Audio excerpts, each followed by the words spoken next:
Okay. So hopefully the video explained, kind of showed a little bit visually better than I can if you're just talking at you. Kind of what's going on. And so we're going to kind of break down and start looking at some of Mendel's work today. Again, this recombination, when you have those homologous chromosomes lined up, and then the chromatids start swapping sections. And so this is why, like your chromosome number 1 isn't identical to one of your parents, where you get half exactly from mom and half exactly from dad. Because as they're lined up, we get this crossing over.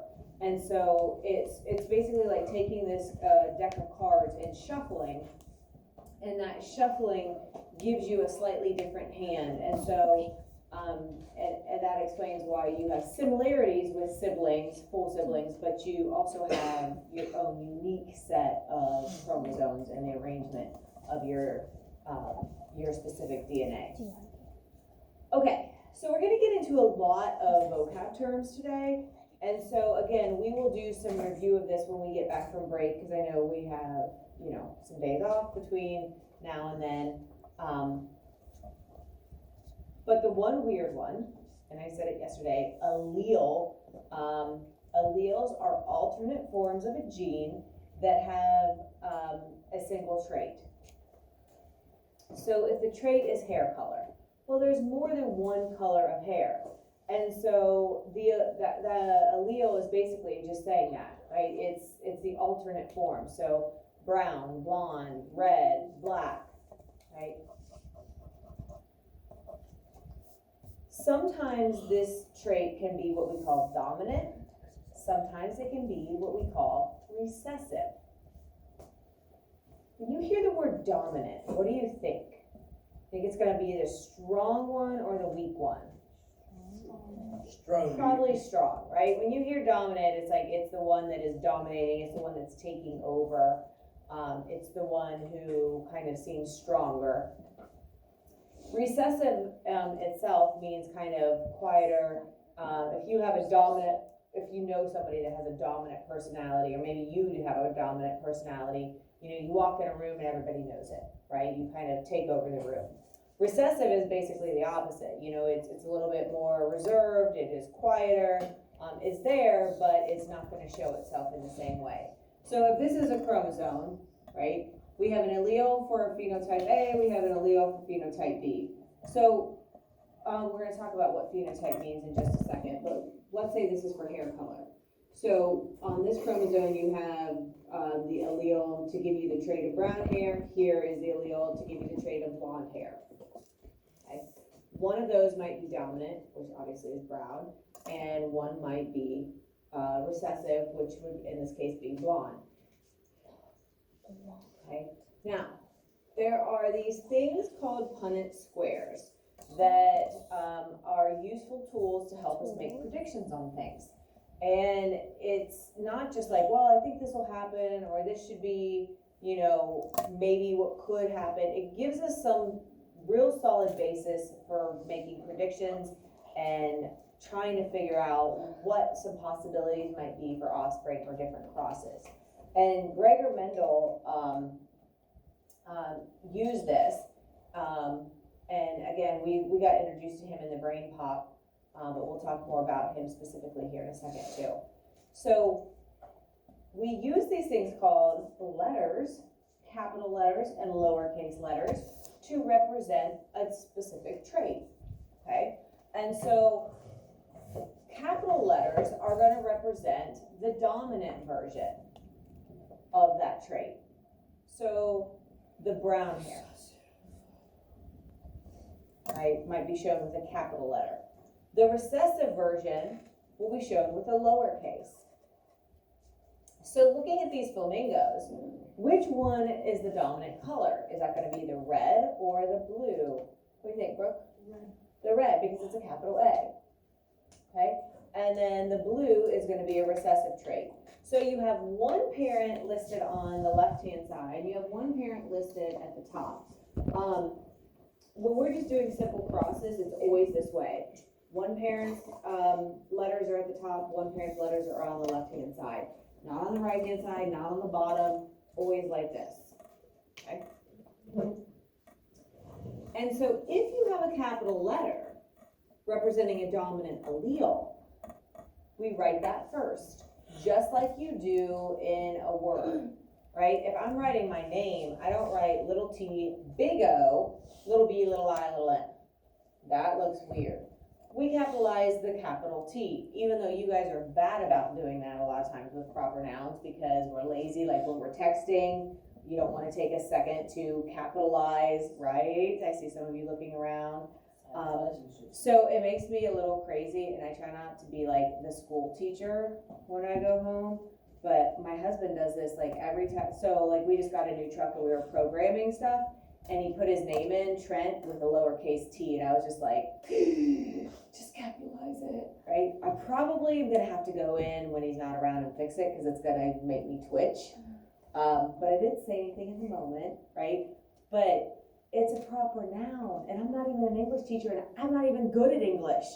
And I'm like, like you have to capitalize it. If anything, capitalize your name, right? Capitalize that first letter. So it's very conventional. This is the process that we use when we're doing genetics.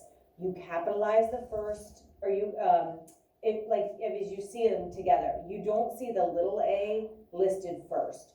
And the reason that it's nice like that, because if you would see, if like on these ones you put the capital A first, and then on these ones you put the little a first, when you look at that, your brain instantly wants to see, oh, those are different things. When really they're not. You're showing a mixture of capital and lowercase, which is what we call heterozygous. And so it's really all heterozygous, but your brain sees it as being a difference. And so it gets confusing. So we're always going to list the capital letter first, if there is one, and then you put the lowercase behind it, okay? So just be aware, always make sure you do that so that it just causes less confusion later. And the more you start seeing these, the more that'll be like, oh yeah, that's like just the way we do it. It's kind of like states. If you're abbreviating Ohio, you don't put OH, you put capital O, capital H, right? If you're doing like the state codes, like on your address or something like that, it's just convention. So we use that same kind of convention here. All right, so the dominant allele or trait is represented with an uppercase, and you only have to have one of those. If I have that capital letter, that is showing I have that dominant trait, and all I need is to have one of them, because it dominates anything else that's there. So it's going to definitely show itself. Okay, so if I see big A, little a, or big A, the way that this would be seen is that we would see that trait. So we'd see that brown hair, or we'd see those brown eyes in the organism. That trait would be visible, it would show. Now, what do you think has to be there for the recessive trait to actually be seen? What do you think, Zach? Little a, little a. You'd have to have both little letters. That's the only way, because if you have a capital, it's going to hide it. It's going to dominate and cover it up. It's not that it takes it over, it just covers it up and hides it. So you have to have two recessive alleles or letters for that trait to show. So AA, little, is the only option for a recessive trait to show itself. So to have blonde hair, you have to have both recessive alleles. Or to have blue eyes, you have to have both recessive alleles. And so here's two more important vocab terms. Alleles can be something that we call homozygous, which means that they have the same size letter or the same trait for each. So like little a, or big A. Right? And so we would have to say, I would have to say homozygous dominant or homozygous recessive. Right? Because if I just say homozygous, well, it means the same, so it could be either of these options. Right? I was going to say something, I lost it. prefix homo. Okay? You are probably, and I didn't even see any little smiles or anything, sometimes this makes people a little uncomfortable. If you hear the prefix homo, typically in this day and age, we are thinking of people who are in a same gender relationship, right? Understand? That prefix means same, no matter what you put it in front of. So next year, we're gonna talk about mixtures, homogeneous and heterogeneous mixtures. This year, we're talking about homozygous and heterozygous, meaning what type of allele combinations do we have. So those prefixes of homo, meaning same, and hetero, meaning different, mean the same thing no matter what they're put in front of. So if you're talking homosexual or heterosexual, bisto means same gender or different gender, right? If you're talking hetero, so if you are in a heterosexual relationship or pairing, then you are dating somebody of a different gender, right? And so those are our everyday uses in our society of those words. If you take what you know of that and apply it to science, those prefixes mean the same thing. Homo means same, hetero means different, okay? Here we're not talking about gender or dating, obviously. We're talking about zygotes, which is the creation of these allele pairs, okay?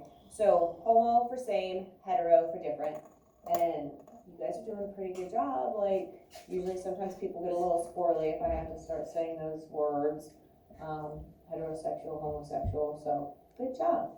Like, not bad, not bad. Okay, and so if we're talking heterozygous, then our only option is for the combination of capital A, little a, right? Big A, little a, because that's the only combination where there is a difference. So I don't need to say heterozygous dominant because there's a big A there because we have one of each. And so by default, we know that it's gonna be dominant. You can say it, but it's just kind of redundant. It's not necessary to include. So this parent is homozygous dominant. This parent is homozygous recessive. And all four offspring, the only option you have is for the offspring to be heterozygous when you make this combination or this breeding. Whoa. Whoa. Whoa. Okay, so genotype. The genotype is going to show the genetic makeup. When I see the word genotype, it kind of has the word genes in it. So it is talking about the genes or the genetic makeup. Gene kind of sounds like genetic. Remember that. Gene kind of sounds like genetics. All right, and so when we're talking about the genotype, we're talking about the allele pairs. Yes? Actually, in genetic, the word gene is in it. Yes. Exactly. Yes. That's why she said that. Yes. Okay, so genotype is always referring to our letters. Okay? Phenotypes, and we've had this on a couple slides earlier, show the physical appearance. Phenotype, physical, PH, right? They kind of sound alike. So if I say the phenotype, I'm talking about what does the trait actually look like? The hair color, the eye color, dimples, no dimples, hitchhiker's thumb, a widow's peak, freckles, no freckles, right? What is the trait that I'm describing? What does it actually look like? And if I'm talking genotype, then we're talking the letters or that genetic makeup. All right, so the genotype is referring to the actual letters and the allele codes. The phenotype is what does it look like? And again, so like hair color, eye color, short, tall.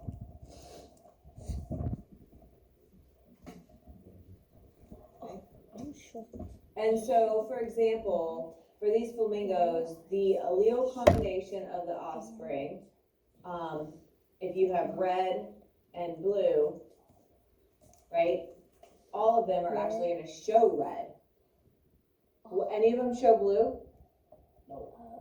No, because all of them are covered up by the dominant allele, and I can see that in the genotype. So the genotype are these letters, the phenotypes are saying red or blue. Okay?